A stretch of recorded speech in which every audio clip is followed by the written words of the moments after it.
экранга назар аударайық.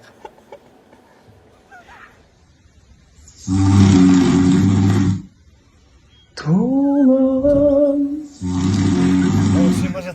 қанат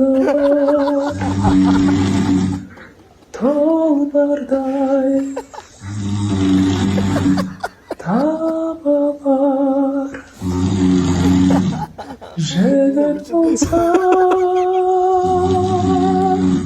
Снимать қоя ма? Оны дирижер болып отыр ғой демеген. Бұл қашан қай жерде қалай түсіріледі? Бұл видеоның барын білесің бе өзің? Бұл видео қалай келді сіздерге? Мен айтамын да, Қазақстанның халық әртісі осылай саған демеп бүйтіп ән айтып беріп жатса, сенің қорылдыңа қандай бақытты адамсың деймін де. Дайындықтарыңыз масқара екен әлекем. Сіз үндемей қоя тұрыңызшы. Қазір келеміз, Әділет мырза. Сол кезде сіздің күлгеніңізді көреміз. Олжас мырза. Бұл жалпы үйінде қонақтамыз ғой. Үйінде қонаққа шақырып, жаңа жылдың кезі ме екен, сондай кез. Шаршаған сияқтысыз. Үйінде біраз түнімен жұмыс істедік. Біз үйіне жай шақырмай, үйінде студиясы бар. Студияда бірге жұмыс жасаймыз, біз әндерін жазамыз, қобызын жазамыз, бірге енді әңгіме айтамыз. Өзім қалай ұйықтап қалғанымды білмей қалыппын.